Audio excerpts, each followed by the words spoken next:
धर्मवीर आनंद दिघे यांचे जुने सहकारी ठाणे परिवहन समितीचे माजी सभापती देवदास साळके यांचा वाढदिवस काल 1 मार्च रोजी शहरामध्ये साजरा करण्यात आला। वाढदिवसाचं औचित्य साधून सर्वत्र विविध उपक्रम राबवण्यात आले।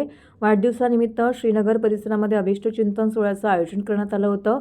देवदास साळके यांना 75व्या वाढदिवसाच्या शुभेच्छा देण्यासाठी सकाळपासूनच नागरिकांनी गर्दी केली होती।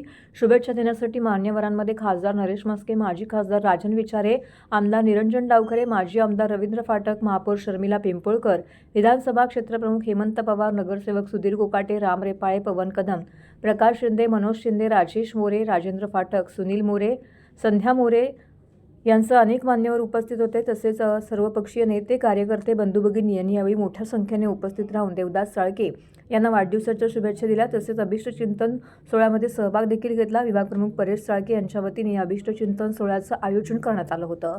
परेश साळके यांच्यासह सौ प्राजक्ता साळके, प्रज्ञा साळके, ॲडव्होकेट पूर्वा साळके तसेच इतर मान्यवर, सर्वपक्षीय नेते, पदाधिकारी, कार्यकर्ते, बंधू भगिनी यावेळी मोठ्या संख्येने उपस्थित होते। यावेळी उपस्थितांनी देवदास साळके यांना 75व्या वाढदिवसाच्या शुभेच्छा दिल्या। 75वीचा साजरी केली आज। उद्या होळी आहे। सर्वप्रथम मी सगळ्यांना उद्याच्या होळीच्या आणि रंगपंचमीच्या लाख लाख शुभेच्छा देतो। 75 वर्षे चांगली गेली माझी। काही म्हणजे चढ उतार कष्टामध्ये गेली, चांगल्यापणामध्ये गेली। राजकीयदृष्ट्या ज्या ज्या ठिकाणी मला माझ्या आदरणीय दिघे साहेबांनी संधी दिली त्या ठिकाणी काम केलं, तिथे चांगलं काम करण्याचा प्रयत्न केला। आता संकल्प काही नाही, आता फक्त आराम करायचा, शांती, आरोग्य सांभाळायचं, बाकी संकल्प असा पुढे काय नाही। म्हणजे राजकीयदृष्ट्या आपण निवृत्त झालेलो आहे, प्रापंचिकदृष्ट्या निवृत्त झालं, कारण मुलगा माझा आता कर्तृत्ववान झालेला आहे, मुलगा चांगलं काम करतोय, त्यामुळे घर बघायची गरज नाही आहे। बस आनंदी राहायचं आहे, मी आनंदी राहणार आहे, तुम्ही सगळ्यांनी आनंदी राहावं हीच माझी प्रार्थना तुम्हाला।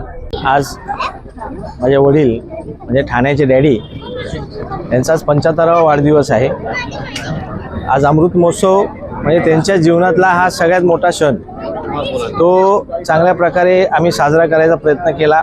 ठाण्यातले सगळे त्यांच्याबरोबर आजपर्यंत युनियनमध्ये काम करणारी लोक किंवा महापालिकेत काम करणारी लोक हे सर्व आणि शिवसैनिक ज्यांनी त्यांच्याबरोबर आजपर्यंत काम केलं आहे त्यांना आज आम्ही आमंत्रण केलं। ते सगळे आवर्जून आले। काही लोकांना आमंत्रण पोचले नाहीत, पण त्यांना माहीत पडल्यानंतर ते स्वतःहून आज त्यांना भेटण्यासाठी इथं आले, शुभेच्छा देत आहेत। तुम्ही बघत असाल खूप गर्दी आहे। त्यांच्या दिघे साहेबांपासून त्यांनी काम केलंय, आज ते चांगल्या प्रकारे त्यांना आराम आहे। हे सर्व गोष्टी आज आम्ही त्यांचे राजकीय वारसा चालवतोय, चांगल्या प्रकारे आम्ही काम करतोय, त्यांना जसं शोभेल असं काम करतोय आणि त्यांना आमच्याकडून मनपूर्वक शुभेच्छा।